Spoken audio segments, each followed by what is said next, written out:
Hey everybody, it's that time of day again, that's right. Daily Carnage. American Carnage, coming right at you. Chapter 3, Kevane returns to Francois, the old cracker factory, downtown Spokane, Washington. RSA. Saturday, January 19th, 2092, 9:05 p.m. Pacific Standard Time. The next night, while working on a new piece, Francois found himself once again interrupted. It was Kevane and the refugees. Not wanting them to be seen, Francois buzzed them inside. After being thoroughly decontaminated and a precursory check for robotry, Francois opened the front door and allowed their entry. "I told you not to come here," he morbidly said to them. "I know," replied Kevane. "But you did anyway." "Absolutely." "Because you're a dick." "Well, that I am sometimes." "More often than not." "Oh, so you want to get technical? You want to go for tit for goddamn tat? Huh?" "Yeah, let's go. I got plenty of time." The refugees spoke not while the white men conversed. They stood there behind their smuggler, stone-faced, looking like weathered Dorothea Lange portraits from way back in the day. "I had to do it," said Kevane, signaling to the refugees to make themselves at home. "I got word that the fucking place I was going to bring them, it had been compromised." "So, you brought your assembly of threadbare wetbacks here. Nice. Thanks a lot, pal. Here you are, endangering the very fabric of my life once again." Over the years, the Americans lost grasp of what wetback meant and have begun using the word to apply to anyone who remotely seemed un-American or less than American. "You know, it's not like I got the police hot on my damn trail," said Kevane. "That you know of. So what the hell then? Who got compromised?" "Well, I know for a fact that it was Maynard Mayfield Sabat." "Shit. Is he a robot or is he goddamn turncoat?"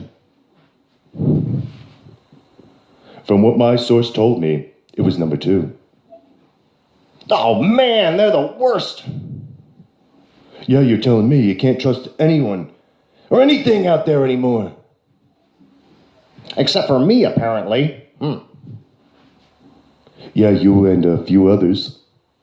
"Oh, like them folks you keep trying to get me to meet." The PDR, the Piece de Resistance." Yeah, whatever. Well, from what you keep telling me, they sound like a bunch of Fruit Loops and 1970s Weather Underground commie sons of bitches. "Yeah, well, and some of them are. But I believe we must all unite if we ever have hope of beating back American fascism." A short pause ensued while everybody took a second to look at one another very suspiciously. "I've had it up to here with this nationalist fascism dressed up as demo republic. What the fuck? I don't know what it is," suddenly exclaimed Kevane, shattering the ephemeral silence.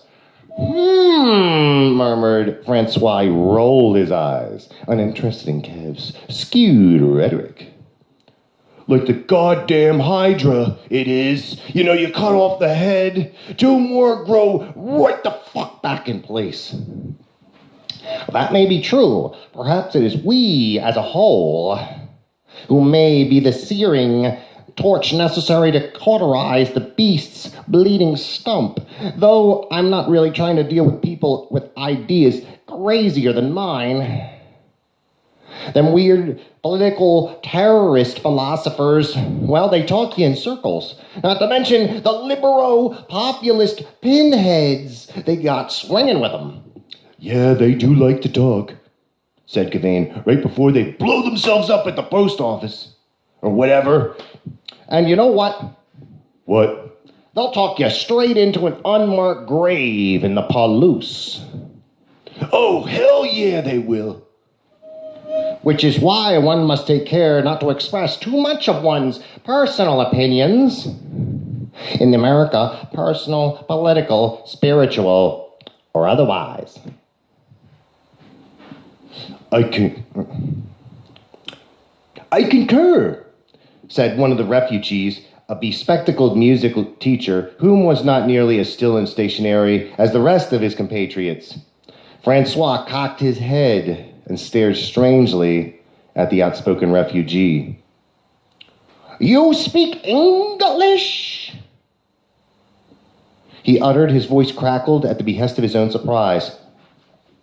Well, the last time I checked, we all do. It's the law. Huh.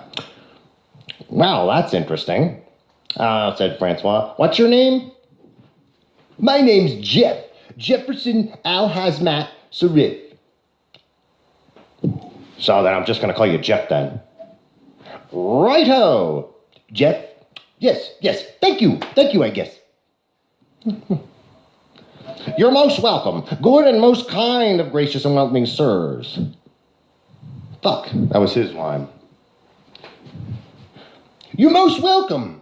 Good and most kind of gracious and welcoming sirs sent by the goodwill of God's utmost divine providence. Hey, tone it back there, Paco, added Kevane, narrowing his beady eyes at Mr. Sharif.